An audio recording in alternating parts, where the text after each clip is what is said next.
Gente querida, bom dia. Hoje às 22 horas vai estrear mais um vídeo de estudo no canal. Nós falaremos sobre o capítulo 20 de Gênesis. Não perca. Estamos analisando o texto bíblico versículo por versículo. Não esqueça de ativar o lembrete. Faça isso após este vídeo, tá bom? Vamos assistir a estreia juntinhos às 22 horas, com a graça de Deus. Ao longo da semana temos falado sobre a morte de Constantino, seu batismo e seu impacto para a igreja. Falamos sobre muitos assuntos e tudo isso nos serve de exemplo do que estava acontecendo por causa da conversão de Constantino. A antiga igreja continuava seus costumes tradicionais. A ceia ainda era o principal ato de adoração celebrada pelo menos todos os domingos. O batismo ainda era por imersão e conservava boa parte do seu antigo simbolismo, embora alguns considerem que o batismo fosse por aspersão, como já falei no vídeo dessa semana. Mas tudo assumia um outro aspecto por causa da nova situação. Por isso, o grande desafio que os cristãos tinham de enfrentar naquela época era até que ponto e como eles deveriam adaptar seus hábitos e costumes às novas circunstâncias. Todos concordavam em que certo grau de adaptação era necessário sim, pois os novos tempos requeriam novas formas de viver e de comunicar o Evangelho. Todos também concordavam com que esta adaptação não deveria causar abandono da fé tradicional da igreja. O ponto em questão não havia concordância era o grau de equilíbrio que esses elementos deveriam conservar. Isso me faz pensar sobre a nossa forma de balancear a nossa vida cristã com a nossa vida secular. Eu falei da nossa meditação, acho que na segunda-feira passada, sobre o problema do relativismo nas igrejas. O relativismo tem tudo a ver com o assunto que eu quero abordar. Agora, eu quero falar um pouco sobre secularismo. Secularismo é um modo de vida e de pensamento que é seguido sem referência a Deus ou à religião. A raiz latina seculum referia-se a uma geração ou a uma era. Secular veio a significar pertencente a esta era mundana.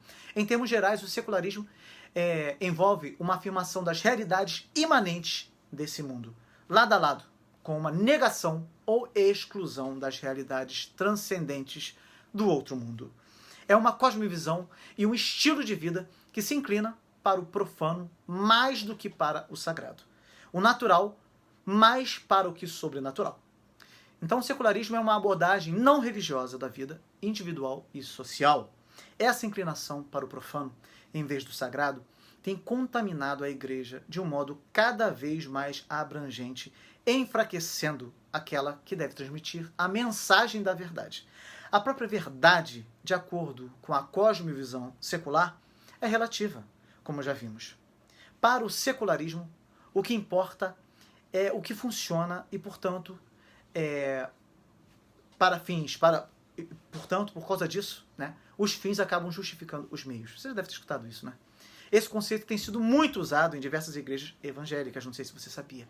Não importa se a mensagem pregada é a do evangelho verdadeiro, o que importa é que venham novos membros, de preferência com dinheiro no bolso, infelizmente. Muitas igrejas pensam dessa forma. Essa ideia de fazer qualquer coisa para se atingir determinado objetivo é conhecida como pragmatismo. Isso é algo bem secular e muito evidente em nosso tempo. O pragmatismo ensina que pensamentos, ideias e ações só têm valor em termos de consequências práticas. Assim, não há qualquer conjunto fixo teórico de valores. Outro aspecto muito importante, no qual muitas igrejas têm se secularizado, é quanto ao lidar com dinheiro, com finanças. Infelizmente, esse desejo tem feito parte da vida de muitos cristãos. Eles têm sido contaminados pelo desejo de possuir, de ter, de comprar. O Senhor Deus fica em segundo plano na vida de muitos, que têm seus olhos voltados constantemente para Mamon.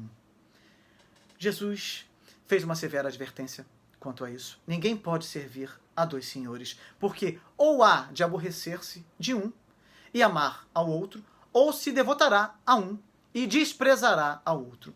Não podeis servir a Deus e às riquezas. Mateus 6, versículo 24. No texto grego, riquezas é uma tradução do nome Mamon, que era considerado deus das riquezas. Mamon é, sem sombra de dúvida, o maior e talvez até o único deus rival do Deus verdadeiro. Para muitos líderes evangélicos de hoje, as pessoas a serem evangelizadas deixaram de ser consideradas possíveis novos servos do Senhor para representar mais entradas no caixa da igreja. Ao mesmo tempo, muitos crentes se tornam membros de igrejas, mas não se envolvem financeiramente com ela por meio dos dízimos ou de ofertas. O dinheiro fica em primeiro lugar, mas ninguém pode servir a dois senhores. Para o secularismo, a mídia é uma regra de fé e prática. A televisão e a internet têm se revelado poderosos instrumentos de massificação do mundo pós-moderno e pós-cristão. A regra de fé e prática do povo de Deus deve ser a palavra de Deus e não as mensagens seculares e mentirosas da grande mídia. A Bíblia é sempre lâmpada para nossos pés e luz para o nosso caminho. Salmo 119, versículo 105. Temos de nos alimentar dela para que nossa cosmovisão possa ser a de quem enxerga o mundo com a mente de Cristo. 1 Coríntios 2, versículo 16. Se temos a mente de Cristo, devemos seguir o que o apóstolo Paulo disse aos Colossenses. Portanto, se fostes ressuscitados juntamente com Cristo, buscai as coisas lá do alto, onde Cristo vive, assentado à direita de Deus. Pensai nas coisas lá do alto, não nas que são aqui da terra. Colossenses 3, versículo 1 e 2. Nós morremos em Cristo para viver para Ele. O Senhor nos concede vida e vida em abundância. Precisamos abandonar os atrativos seculares para desfrutar das maravilhosas riquezas que temos em Cristo Jesus. Você seria capaz de fazer uma lista de atitudes comuns ao seu dia a dia que poderiam ser descartadas por serem meramente seculares e contrárias à palavra de Deus? Que atitudes você pode tomar para ter uma mudança de hábitos, para que sua vida seja muito mais voltada para o reino de Deus e a glória do Senhor Jesus? Conta para mim nos comentários, tá bom?